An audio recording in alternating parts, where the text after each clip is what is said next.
everyone, this is Kenneth Wong, a Burmese American writer, translator, and Burmese language instructor. Welcome. The verb ya has a number of usages, some of which might not be obvious to beginning and intermediate learners. I'll give you some examples and break them down here. First, here's the most straightforward usage of ya as a main verb, and that means to get or to receive something. Let's talk about getting paid or getting your salary. The Burmese word for salary is a compound word making up of the word la, which means moon, and ka, which means fee or payment. Together they make up the word laga. Laga. That's a word for salary or monthly payment. To say today I get paid, you'd say Dine chano laga yade. Dine chano laga yade.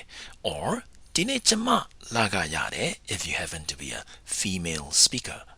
So dine is today, chano or chama is the subject, I pronoun, laga for salary, and yade, the verb to receive in affirmative form. Put it all together, dine chano laga yade, dine chama laga yade. Today I got paid. I received my monthly payment, my salary. If you're going to get paid tomorrow, then you could say Manepyan chano laga yame, or Manepyan chama laga yame. Yame, the future verb form of yade, the verb to receive. If for some reason you didn't get paid for the month and you need to complain, then you use a negative form. Dila chano laga mayabu. Dila chano laga mayabu. This month I didn't get paid. Now let's go ahead and talk about birthday presents. The word for birthday is a compound making up of the verb moe, to be born, and ne, day, moine, birthday. So if you receive presents on your birthday, you'd say chano moine lesaung yade. Chano moine lesaung yade. I received birthday presents. This is the most straightforward usage of the verb yade, to receive, to get, as a primary verb, the main verb. But if you use it as an auxiliary verb, it adds a new layer of meaning to your main verb. It means obligation, I must, or I need to, or I have to do something. For example, alo thwa me. Alo thwa me. That means I'll go to work. Simple future tense. But if you say alo thwa yame, alo thwa yame, it means I must, I have to go to work. I need to go to work. By the way, you could add chano or chama, the subject I, in any of these sentences. It's just that in Burmese, if the subject happens to be quite obvious and clearly understood, you don't have to say it. So, chano alo thwa yame, I have to go to work, but you could also drop the chano, the subject. But here's another variation. When a verb is followed by the expression lo yade, lo yade, that means that action expressed in the verb is possible, acceptable. It's okay to do that action. For example, dima taing lo yade, dima taing lo yade. Dima is here, taing de is the regular verb, to sit. But if you say dima taing lo yade, it means it's okay to sit here. It's acceptable to sit here. Dima asa sa lo mayabu. Dima asa sa lo mayabu. Asasa is to eat food. Dima asa sa lo mayabu would mean it's not okay to be eating here. It's not acceptable to be eating here. If the weather is bad and the plane cannot take off in the morning, you might say Dimane leyin twelo mayabu. Dimane leyin twelo mayabu. Dimane, this morning, leyin for plane. Twelo mayabu, it's not possible to take off. Dimane leyin twelo mayabu. It's not possible for the plane to take off this morning.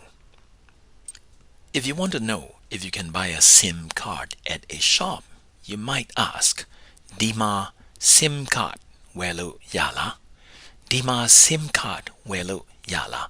Dima is here, SIM card is SIM card, of course. Where there is the verb to buy. But if you're asking where lo ya la, you're saying, is it possible to buy it here? Dima SIM card where lo ya la. Is it possible to buy a SIM card here? Sometimes, in some structures, ya as a particle introduces the idea of happenstance or chance. When you say nice to meet you in Burmese, the standard phrase is Tuyada wantha bade. Tuyada wantha bade. Tuide is a regular verb, to meet, to encounter. But you notice it says Tuyada. Tuyada. This ya in this phrase doesn't mean I'm glad that I was obligated to meet you or have to meet you. It doesn't mean you have to meet this person whether you like it or not and you're happy about it. That would be a very cynical usage. That's not it at all. Here the verb ya adds the idea of circumstantial action, coincidental action. That means I'm glad that we happen to meet, we get a chance to meet, that fate brought us together. Now let's take a look at these two expressions. What's the difference between Engza malo thebu and Engza malo ya thebu? The first one, Engza malo thebu. The second one, Engza malo ya thebu. Engza is homework, lokte is the verb to do. So malopu is the negative form, to not do. They both express the idea that you have not done your homework. But notice that in the second one, there is a ya, as in malo ya debu, malo ya debu, and that ya makes all the difference. The first one, Engza malo thebu, would mean you decided in your own judgment that you still have enough time to do the homework and there's no need to rush, so you have not done your homework yet. But the second one, Engza malo ya debu, means you know it's overdue, you know you should be doing the homework, but you just haven't gotten around to doing it yet. Circumstances prevented you from doing it. If you're telling your professor that you haven't done your homework yet, using the first version, Engza malo thebu, would come across rather rude and mean, and you don't care about it, because it means even though the homework is due, you don't see the need to do it. Using the second one would make you sound apologetic, like an appeal, because you're saying, sorry, I just haven't gotten around to doing the homework, even though I know I should have done it. These are the many shades of the verb ya.